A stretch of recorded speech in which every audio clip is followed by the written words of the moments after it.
কত দূরেই তো এলাম, কোথায় সেই ফুলের গাছ, আর কোথায় বা ডলফিন ভাই? ডলফিন ভাইয়ের দেখাই তো পাচ্ছি না।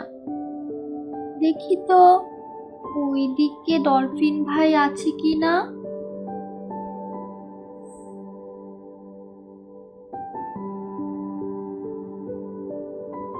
ডলফিন ভাই,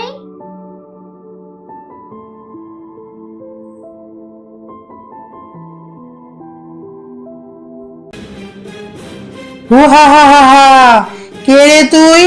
আমায় এই অসময়ে ঘুম ভাঙালি? আমি পারুল। কে পারুল? তুই কাকে চাস? আমি ডলফিন ভাইকে খুঁজতে এখানে এসেছি।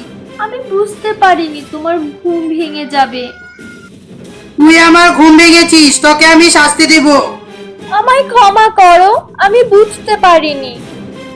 না, আমি তোকে কোনোভাবেই ক্ষমা করতে পারবো না।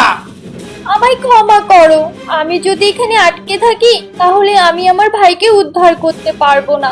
আমার ভাইকে উদ্ধার করার জন্য যে আমাকে ডলফিন ভাইয়ের কাছে যেতে হবে, তাকে খুঁজতে খুঁজতে আমি ভুল করে তোমার ঝিনুকে ছোঁয়া লাগিয়ে তোমার ঘুম ভেঙে ফেলেছি। দয়া করো আমায়, দয়া করো এই বোনকে তার ভাইয়ের জন্য। আচ্ছা, আমি তোকে দয়া করতে পারি, কিন্তু তার জন্য তোকে পরীক্ষা দিতে হবে। পরীক্ষা? হ্যাঁ, সেই পরীক্ষায় আমি তোকে দুটি প্রশ্ন করব।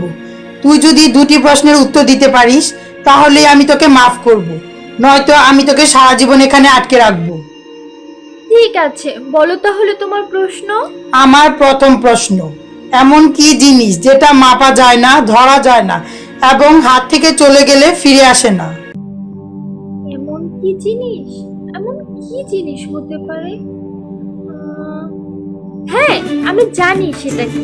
সেটা হলো সময়। হ্যাঁ, তোর উত্তর সঠিক। শোন তবে আমার দ্বিতীয় প্রশ্ন, বলতো কোন জিনিস চুরি করা যায় না বরঞ্চ দান করলে উল্টো বেড়ে যায়? জিনিস চুরি করা যায় না, দান করলে একটু বেড়ে যায়। কি হতে পারে?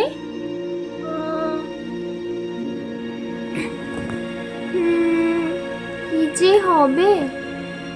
হ্যাঁ, পেয়েছি, শিক্ষা। শিক্ষা?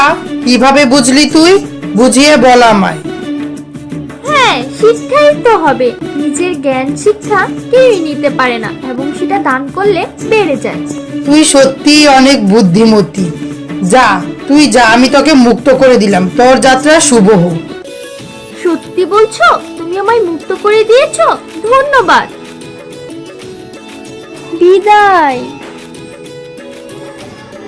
আচ্ছা যা, তাহলে আমি এবার ঘুমিয়ে নেই।